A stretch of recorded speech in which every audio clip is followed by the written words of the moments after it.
thing on, you know, with the different apps, it just Yeah. allows it to do whatever the fuck. Listen, do whatever the I fuck. think that if I was in charge of this game and I was putting out technology, I would have a backdoor already in the Oh, Androids there and is. already in them, that if I wanted to, because I'm using this thing right now, which is There is. I mean, how is it possible that humankind, mankind, has been around for such a long time? Yeah. mm, So just say the last 1,000 years. Apparently, according to the history, that we've all been on. Yeah, no. I know. Let's go. That's the next thing. Working on. What you going on about? Um, you know how history's only been. We've been on horses and carriages for fucking 1,000 years. uh, But in the last 100 years, what's happened? In the last 50 years, what's happened? there's been a, we think that we're so technologically advanced because we We've got gone forward, but we've computers gone and backwards whatnot. at the same time. Yeah, but I think it has been I think it's been a controlled release of technology. It's not it's stuff perhaps that perhaps would know. Now, one of the best theories I've heard is that the game controllers or the people that run the show have done these resets, hard resets every few hundred years. So they do a whole lot of development, develop the technology and so on, stash it away, and then boom, pull the rug and cause a plane wide flooding. Which there's plenty of evidence of all the flooding or the evidence of the mud that's left behind from the flooding. Some friends of mine do some fantastic research on that. But uh, what is possible is that then the survivors, well, for so let's say 50 years or 100 years, they less time, 50 years, they those few survivors clearly forget.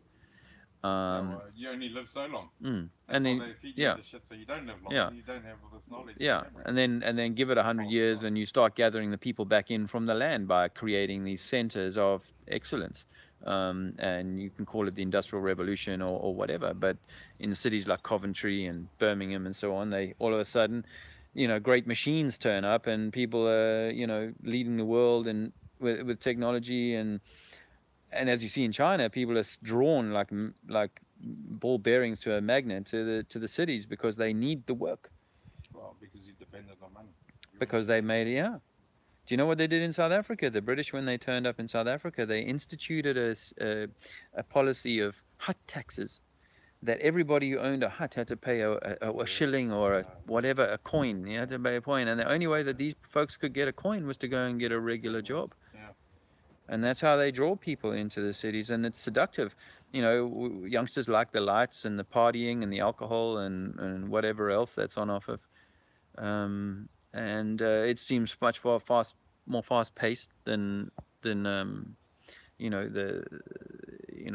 living in the country and so on. So it's partly people choose it because it seems like the better option, and then give that 2 or 3, 4 generations, and we're where we are now. So actually, in the course of just 200 or 300 years, you could remove most of civilization's current knowledge and start again.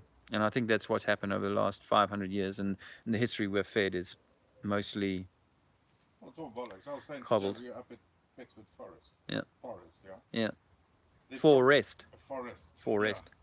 There probably wasn't one tree over 150 years old. So Mm, where the fuck all those trees? If that's been a forest yeah, there for centuries, yeah, there should be massive fucking trees. Where are they? yeah, There's yeah. maybe one or two big ones in there, and I that's it. But mean, even them aren't even that old. yeah. I hear that argument. I think that people could counter that by saying, the good big trees. People didn't care in the past, and they were building ships and things with wood, and so the biggest trees were the most, like anything else. Oh, look at this massive tree on your property. If you cut this tree and sell it for its timber, you'll make a year's worth of. Well, then people are going to do that. They'll cut the tree down and not care. And this is partly why we go and spoil Mother Nature, is because we're incentivized to fuck it up, and to. Well, I did some research and looking into the old logging companies and the pictures Hmm. from the old logging with big, massive old trees. Yeah, I yeah. mean, they were, Monster trees, yeah, monster and that trees. wasn't that long ago. Yeah, I mean, there's like 30 guys on one stump. yeah, um, And if they've been cutting trees down for so long, just them in the 19th yeah. century, what about the 18th century? Yeah. And they use wood for everything. All Yeah. the 60, 50, But I what think, about in the Roman yeah, times? yeah, All the ships. yeah. The so-called Persians that had thousands of ships. All those trees. It's like I mean, there's this other argument, or there's other angle, which is that humans were much bigger once before, and that say oxygen levels maybe were higher as well. There seems to be some scientific basis for that. well, if oxygen levels are higher, you'll be able to do more. Things grow The better. environment's cleaner, bigger. Yeah, Things things will grow grow bigger. bigger. Yeah, Yeah. yeah. I also have this other slightly more left field theory, and that is that uh, if the sea level was once upon a time a whole lot lower, so in addition to having floods, I think you've had sea level rises, either simultaneously or separately, but sea level rise, significant sea level rises. There certainly seem to be structures under the oceans, right? And I also think what we call the continental shelf is probably the original rim of the continents. So the oceans were much smaller, and the continental shelves were the original. So that could be in some cases 50 miles or 100 kilometers or more of coastline that was lost. And like you say, they can control water coming in. yeah. But remember, if we once tried to get through the roof and there's water above, then a lot of water would be coming crashing down until the roof was repaired, which is what I think the Great Rift Valley is all about. I think that's probably where all of that went down, and the water came in there and just fucked the whole place up, just washed it all. Yeah, just washed it all clean there.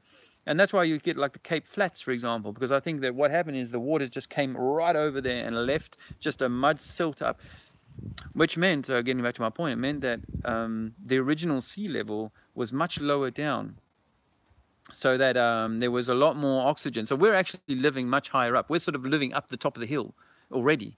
Our forebears maybe lived 100 kilometers further down in the ocean, and maybe a mile or more of lower down. So what we call sea level today might be sea level plus 1 mile. The original sea level could have been, as I say, the continental shelf, a mile or more lower than it is now. So if you can go down lower, the point I'm making is that we're already in rarefied air. The higher you go up Kilimanjaro, the higher you go up any of these tall mountains, the less air you got, right? Well, what if we were already halfway up that mountain and we don't even realize it? We call zero our sea level, but actually it's 1,000 meters high already. We're already at 1,000 meters to the original continental shelf. So, which means that you were lower down, which meant that there was more density of air above you, or more weight of air above you, which meant that the air was denser, and then things grew more efficiently.